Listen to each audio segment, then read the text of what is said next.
There is a robot in this formation that does not belong. What would you suggest? Interview each one, cross-reference their responses to detect any anomalies. Detective, what are you doing?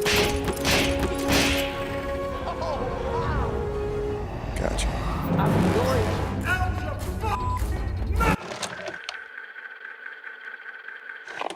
In 2004's iRobot, Detective Will Smith is pissed because he's chasing a criminal he cannot arrest. A clanker. That's right, we're in the near future where ChatGPT controls new personal assistant robots all around town, which feels shady because there's some kind of robot conspiracy going on. How on After Earth is Will Smith gonna stop that?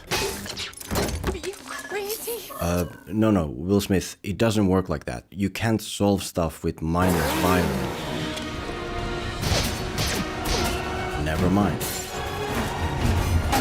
And what's interesting about iRobot is that it has this strange positive stigma of being a great movie. Right now, I'm studying on an AI course because I know way too little about the topic, and we were talking about Isaac Asimov's 3 laws of robotics. A robot may not harm a human, or through inaction, allow a human to come to harm. A robot must obey orders given to it by humans, unless such orders would conflict with the first law. A robot must protect its own existence, as long as such protection does not conflict with the first or second law. And I'm like, wait a minute, that's from iRobot. That's a pretty cool movie, right? I mean, it's built on these 3 laws. It stars Will Smith in his prime. It takes place in a timely world where AI input is growing and human input is diminishing. It even has a super intriguing robot conspiracy that leads to some genuinely epic scenes.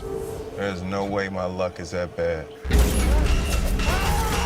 But then I see the movie again and nah, that's an illusion. In reality, it isn't cool or great or anything of the sort. I guess it did okay financially and critically, but there seems to be something wrong with it nonetheless. The fact that it just isn't enough. The scenes take place, but they don't mean much. The conspiracy unfolds, but you don't really get into it or care about the answers. And everything overall is exactly as it's supposed to be, which is a major problem. Does that make sense? Wait, let me ask ChatGPT. Does it make sense? No. Well, in this video, let's make sense of it, of what a machine cannot understand. Let's go through iRobot to see why, despite all its cool parts, it isn't enough. How it fails at the 3 laws of human screenwriting, which will be revealed throughout this video. Here's how and why a movie can feel like AI. Able to assemble awesome stuff, but unable to create true new value.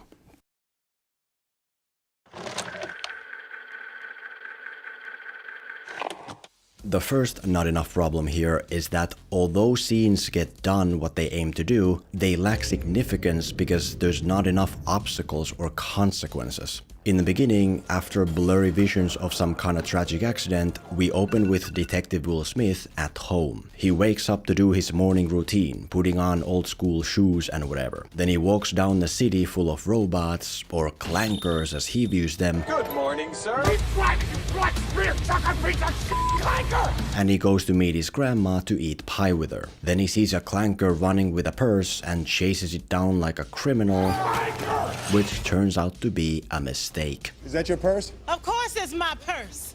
I left my inhaler at home. He was running it out to me. And following that, nothing. Nothing happens from that. All that happens is that Will Smith gets roasted by his coworkers, and the captain explains to him that robots never commit crime. How many robots have ever snatched a purse? John, the thing is running down this... None, John. Now, even though there are no issues with these scenes, can you see the issue with them? They just kind of happen. Everything just kind of happens to serve its purpose at minimum value. So goodbye to lengthy upgrades and service calls. The Nestor Class 5 is tomorrow's robot today. The chase scene, for example, is super simple, easy, and has little point other than to introduce the robot world as well as Will Smith's prejudice against it, and to prompt exposition about the world and Will Smith's past tragedy. There was no significant obstacle, impact, or consequences.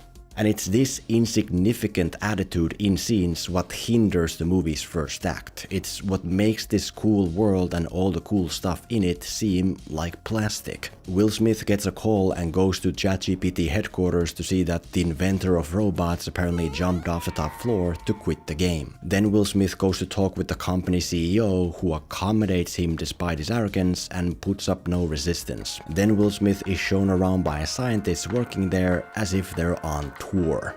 Again, all of this stuff is fascinating on paper. A shady death of a genius who shaped the world, a robot company that's now the biggest in the world, super intelligent AI that has something wrong under the hood, and so on and so on. But the problem is the empty context in which all of that appears. Maybe I'll look around, ask a few questions, and do the whole cop thing, you know? I'll send someone to escort you. Thank you. These are not scenes of overcoming obstacles to create entertainment and compelling characters, but rather moments in time designed to prompt exposition. Richest man in the world. Well, holograms are very simple programs. They're just pre-recorded responses to... Big week for you folks around here. Yeah. Gotta put a robot in every home. We are on the eve of the largest robotic distribution in history. They link to our positronic operating core. Virtual, interactive, kinetic intelligence. Vicky, second law state that a robot has to obey any order given by... And even when there are obstacles, they seem more like illusions. Will Smith finds a clanker in the room where the inventor apparently jumped from, and nothing. The clanker turns out to be able to resist commands, and then it does some cool flips and skibbity whizzes out of there, and then it's gone. And then Will Smith has to go to another place to find it again. Where's it going? It needs to repair itself.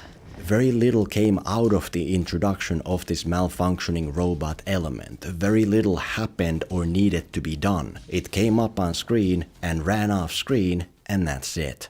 The point is that to get more and most out of your scenes and the elements in them, increase the obstacles and challenges and consequences through which they appear. If in this scene Will Smith looks for the misbehaving bot, maybe he should do more than once again find it without resistance and make it run away, which was exactly what happened last time, now just with police there to capture it. If in this scene Will Smith wants to interrogate the bot, maybe it should require more effort than him just saying please, please, please until the captain agrees. Give me 5 minutes with it. That robot killed him. I'm asking you for 5 minutes. That's a nice argument. He should have to earn that result, overcome an obstacle to get to it, use some kind of leverage he has on the captain as a payoff to an earlier setup. Anything except him simply saying, I wanna interrogate the clanker, and then that happening. Anything except everything being easy and free. The first law of human screenwriting: a scene may not treat its elements in an insignificant or inconsequential way, or through character inaction allow the elements to seem insignificant or inconsequential.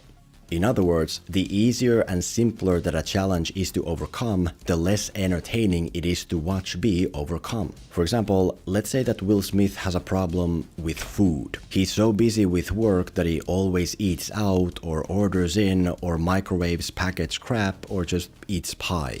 Bad situations. Keep this crappy food out your f***ing mouth! And to solve that problem, he orders a meal kit, meaning that he gets pre-assembled boxes of fresh ingredients delivered to his home, which he can cook up into a fantastic meal in just 30 minutes or less. That's way too easy, effortless, and lacking of drama. For real life though, it's fantastic. We've been cooking like crazy. Which is why I've used it ever since my Puss in Boots video. I save time because I don't have to go to the store to look for stuff. I save money because it's more affordable than ordering. And I get great, healthy, easy to prepare food with over 100 recipes to choose from delivered to my door as often as I choose. If you want to try it out yourself, it's HelloFresh, the most popular meal kit out there. You can use my code FilmentoFM at HelloFresh.com to get 10 free meals plus free shipping. Free meals are applied as a discount on the first box for new or returning subscribers, varying by plan. Let him... Sign up today by using code FilmentoFM at HelloFresh.com or clicking the link below. The second not enough problem here is that although this movie's mysteries are very fascinating on paper, they fail to hook the audience or make them invested. I don't care As I said, the main conspiracy, for instance, is awesome. Robots are limited by the 3 laws, but now there's a robot that is unlimited to the point where it can ignore human commands and even hurt them. And the more Will Smith looks into it, the more the walls of this future world collapse on him, as if someone or something does not want him to find the truth. Sounds cool and is cool. Hell no. You are experiencing a car accident. The hell I am! But still, the conspiracy does not remain cool. It does not work. Why? Because it fails to let the audience partake or engage in the assembly of the puzzle and rather jumps from one pre-served breadcrumb to another. What are you doing? Nothing. What I mean by this is that Will Smith doesn't really find clues or crack puzzles so much as he is given the answers by others. The inventor called Will Smith before his death and left a smart hologram for him to get started. That detective is the right question. The captain mentions Will Smith's anti-clanker personality, which gives him the idea that the inventor chose him for a reason. With all the rocks you've been looking under to find a bad robot, what are the odds you'd be the guy to find one? What if I was supposed to go for that robot? The grandma talks about Will Smith's school lunch, which gives him the idea to follow the inventor's previous movements. Could follow your trail of crumbs all the way to school. Breadcrumbs. Gigi, you're a genius. The robot tells Will Smith about a dream and draws it out, which shows where he needs to go next. The mystery leaves no room for the act of actually solving it. It simply unfolds in front of our and Will Smith's eyes. The character's name is Spooner, yet he's the one being spoon-fed everything. Here comes the aeroplane. Which is not compelling. As another example, take the mystery of Will Smith's tragic backstory. We open with nightmare images of some kind of watery crash with a robot, and we hear people saying that Will Smith hates robots because something bad happened, and we see more nightmare visuals from the crash, and then we get the ultimate answer when Will Smith sits down to explain it. The truck smashed our cars together and pushed us into the river. Save her! And it's like, Is that it? yeah, it is. That's the full extent of how this mystery puzzle is assembled. We get drip-fed nightmare visuals and verbal references until the explanation is given in words. Which is not enough to make the mystery work. What is this? Mysteries work best when they consist of tangible clues that the audience can partake in putting together, sometimes with the characters or sometimes about the characters, depending on how information is distributed. For instance, imagine if the grandma Will Smith keeps meeting with and caring for is white. Then it's like, hold on, why is Will Smith's grandma white? Well, it's probably not his grandma then. So whose grandma is it? And if Will Smith is this close with the grandma, then he must be even closer with the person he knows her through. So who is that person and why aren't they here? It's an obvious example and it doesn't even fit the tragedy's ultimate answer, which we'll get more into later, but now the audience could start putting things together to partake and engage in the mystery. We'd be figuring out the answers instead of being given them in words, which would feel way more compelling and rewarding. The point is that the power of mysteries comes from having to work your way to the answer. The answer itself has little value. Yeah. Realizing that Will Smith has a bionic arm does nothing if there's been no indication thus far that his arm is not normal or that bionic arms even exist in this world, outside of verbal references and later explanations. Good to see you again, son. I didn't know any subject was so extensively repaired. Lanning did it himself. The reveal alone is worth 0. I don't care that you broke your elbow. On top of which, it doesn't help that the answers we get here have 0 imagination. Like, oh, how is the robot able to ignore the laws and do all this unique stuff? Well, because it turns out that, as it is said, the inventor built him that way. Sonny has a secondary processing system that clashes with his positronic brain. Okay, well, I guess that's it then. That's how mysteries work around here. Getting spoon-fed crumbs until they lead to a blank loaf of bread existing in someone's words. Alright. The second law of human screenwriting. A mystery must consist of tangible clues that allow the audience to partake in the act of solving it, unless it conflicts with the first law of characters being active in scenes of significance.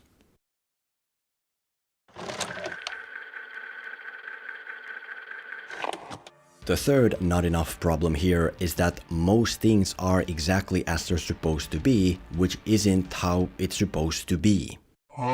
In the opening, for example, everything is familiar. The hero sees a nightmare about a tragic event and wakes up to his alarm. He goes to town and interacts with a goofy side character to show that he has ties to the community. He checks up on his grandma to show that he has someone he loves. On top of which, he likes traditional things and hates this clanker future. Goddamn robots! And none of that is wrong. In fact, I would say it's just right. If this movie is all about future technology, it makes sense that the hero is someone who dislikes future technology. That's what creates the most contrast and conflict. The same way Roger Rabbit was about a guy who hates toons living in a world of toons.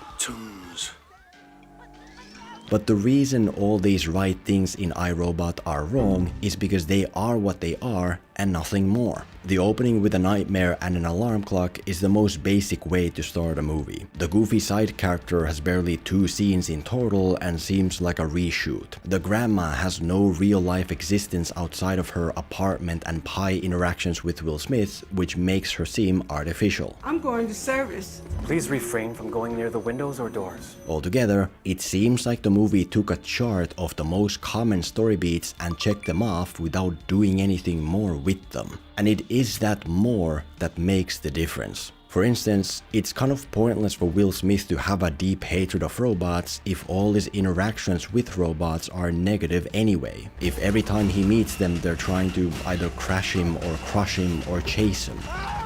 Like, I'm indifferent to robots and I'd be pissed off with them too if this shit kept happening to me. To actually make use of Will Smith's robot hatred, you need to focus on the contrast and irony, on the positive stuff. Instead of keeping him separate from the nice robot for most of the movie, pair them up. A guy who hates robots being forced to be with and help a nice robot. There's the contrast and irony. There's what made Roger Rabbit work. The point is that a basic story beat by itself is not enough. There are many effective ideas here, like Will Smith feeling all alone against the world. When I just came from that tunnel, then what robots are you talking about? The goddamn robots, John! That don't work because they happen thanks to half-developed nonsense, like the answers to the mysteries. How is the nice robot able to ignore the robot laws and feel emotions? Well, because he was magically built that way. He can choose not to obey them. How is the AI able to ignore the robot laws and hurt humans? Well, because it views humans as a danger to each other and therefore thinks it's in their best interest. Your countries wage wars.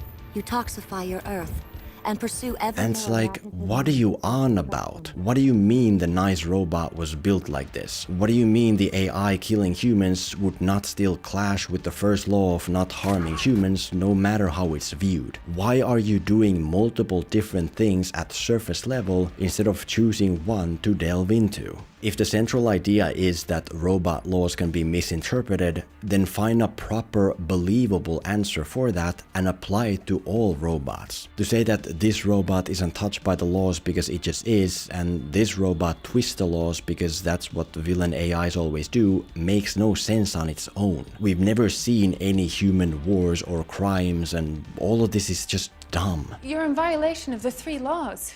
No, Doctor. The 3 laws are all that guide me. Please understand.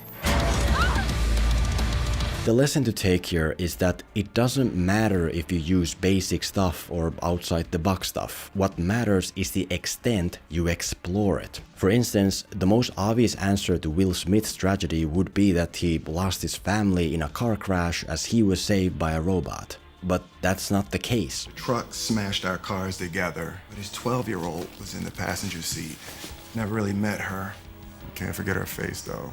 Yeah, he was driving his car alone when a truck randomly crashed into him and another car, and he got saved by a nearby robot while the girl in the other car drowned. And although it is uncommon and unique, by itself it makes no sense. Why is Will Smith so torn about some dead girl he had nothing to do with? Why is he wearing the girl's necklace with her name on it? Why is he talking about her by name? What? Sarah. She wanted to be a dentist. Can't forget her face, though. Why don't you have a seat right over there, please? And again, it could work if you dove into specifics. Like maybe Will Smith caused the crash due to his character flaw somehow and blames robots for not letting him try to save the girl because it's easier than to accept the guilt of what he did. That would explain everything. Well, maybe not why he wears some dead girl's necklace, but most of it. And it would be interesting, because on its own, on general surface level, it isn't. It's just dumb. The third law of human screenwriting. A story beat can be as common or uncommon as you choose, but requires delving deeper into, as long as it doesn't conflict with the two earlier laws. And if these laws are not abided by, you get a movie that seems written by AI. A movie much like those AI videos you see all over Twitter. It's there and it looks cool, but it doesn't really create anything new per se or even fully make sense because it's a general replication of what's been done before. Goddamn robots!